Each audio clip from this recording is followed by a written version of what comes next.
नमस्कार दोस्तों।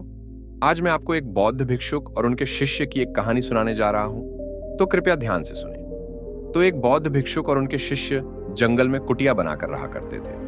बौद्ध भिक्षु अब बूढ़े हो चुके थे और उनका शिष्य अभी जवान था। बूढ़े बौद्ध भिक्षु एक बहुत ही बड़े ज्ञानी व्यक्ति थे। जब चयन करने बैठते तो 2 दिनों तक ध्यान नहीं करते रहते। उन्हें बौद्ध भिक्षु के पास एक बहुत ही अनोखी शक्ति थी। क्यों ध्यान की अवस्था में भविष्य को भी देख सकते थे।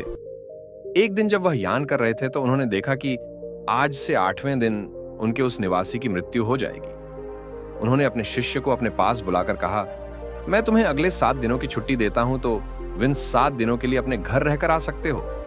जिसने खुशी से कहा कि यह सच। गुरु ने कहा, हाँ, मेरा पिछले कई दिनों से अपने घर वालों से मिलने का मन नहीं कर रहा था। उसने मुस्कुराते हुए कहा। गुरु ने कहा, ठीक है, तो अब तुम जा सकते हो, लेकिन याद रहेगी 8वें दिन की शाम होने तक तुम्हें यहां वापस पहुंचना है। तो उसने हां में सर हिलाते हुए कहा, ठीक है गुरुवर, मैं पहुंच जाऊंगा, लेकिन आप अपना ख्याल रखिएगा। अब बूढ़े हो चुके हैं, इसलिए आश्रम का कोई भी काम हो उसे मेरे लिए छोड़ देना, मैं वापस आते हुए कर दूंगा। इसके बाद से गुरु का आशीर्वाद लेकर पहाड़ी से नीचे उतर गया, बिना यह देखे कि गुरु की आंखों में अपने शिष्यों को खोने का दर्द था। से के गांव के रास्ते पर एक नदी पड़ती थी। उस नदी के किनारे चिड़ियों का एक ही था, जहां लाखों चींटियां थीं। उनमें से कुछ चींटियां लगातार फिर के अंदर जा रही थी और कुछ बाहर आ रही थी, जिसमें से कुछ चिट्ठियां एक दूसरे से टकरा जाती और फिर अपना रास्ता बदल लेती। यह सब देख उससे सिर को बड़ा आनंद आ रहा था। वह कुछ देर तक वहीं खड़ा होकर उन चिट्ठियों को देखता रहा था और फिर अचानक उसका ध्यान नदी की तरफ गया। उसने देखा कि नदी का पानी धीरे धीरे बढ़ रहा है, जिससे उठने वाली लहरें चींटियों के हल के पास तक पहुंच सकती हैं, जिसकी वजह से यह लाखों चिट्ठियां बेरोजगारी जाएंगी। यह सोच उसने तुरंत ही अपने ऊपर के कपड़े उतारे और उसमें मिट्टी भरकर चिट्ठियों के हल के चारों तरफ एक ही रास्ता बना दिया। साथ इतने बड़े ही कलात्मक तरीके से मिट्टी को काटकर एक छोटी सी नाली बना लीजिए, ताकि लहरों से आने वाला पानी नाली के माध्यम से वापस नदी में चले जाइए। इसके बाद वह नदी पार कर अपने घर चला गया। घर पहुंचने के बाद उसके 8 दिन कब बीत गए उसे पता ही नहीं चला। 8वें दिन उसे याद आया कि आज शाम तक तो गुरु ने आश्रम में वापस लौटने का आदेश दिया था। उसने उस रात ही अगले सुबह आश्रम के लिए निकलने हैं। तू सारी तैयारी कर ली थी। सुबह रोते हुए आश्रम के लिए निकल पड़ा। उसे उम्मीद थी कि वह शाम होने से पहले आश्रम वापस पहुंच जाएगा। कल शाम हो चुकी थी। ये गुरु आश्रम में बैठे बैठे ये सोच रहे थे कि आज तो 9वां दिन है, अब तक तो मेरा से इस दुनिया को छोड़ चुका होगा। वह इस बात से काफी दुखी थे कि वह मरने से पहले आखिरी बार अपने शिष्यों को देख ना सके।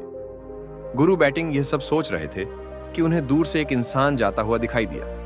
उन्होंने ध्यान से देखा तो चौंक गए। अरे, यह तो मेरा शिष्य है। गुरु ने दौड़कर शिशु को गले लगा लिया, लेकिन वह इस बात से अचंभित भेजेगी। 8 दिन बीत जाने के बाद भी अब तक किसी से जिंदा कैसे हैं? गुरु ने शिष्य से कहा कि यहां से जाने के बाद तुमने जो कुछ भी किया है मुझे बताओ। तब से ने चिड़िया वाली कहानी गुरु को सुनाई है। कहानी सुनते ही गुरु को यह समझते देर न लगी कि जिसने लाखों चींटियों की जान बचाई थी और उसके इसी क्रम का परिणाम है कि सिर्फ को एक लंबा और खुशहाली भरा जीवन प्राप्त हुआ है। कहानी सुनने के बाद गुरु के मुंह से अनायास ही निकल गया कि मां कर्मा लौटकर जरूर आते हैं। कौन सी को गुरु की इस बात का मतलब समझ नहीं आया, लेकिन उसने पूछा भी नहीं और चुपचाप अपने आश्रम के कामों में लग गया।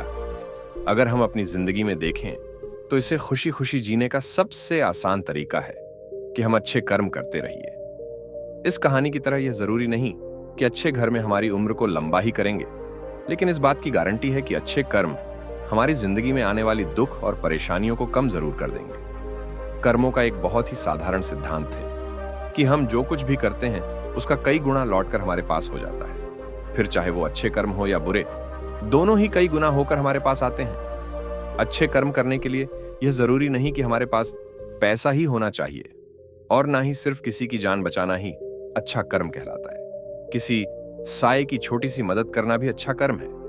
किसी डीमोटिवेशन इंसान को मोटिवेट करना भी अच्छा कर्म है। किसी दूसरे इंसान को संतावना देना भी अच्छा कर हुआ था।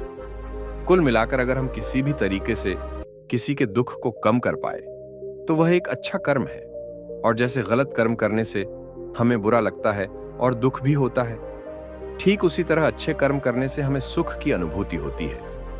इसलिए अगर अपनी जिंदगी में खुश रहना चाहते हैं तो हमें आज से ही दूसरों के दुख दर्दों को कम करने की कोशिश शुरू कर देनी चाहिए और हम देखेंगे कि हमारी लाइफ अपने आप ही खुशियों से भर जाएगी। संगीत।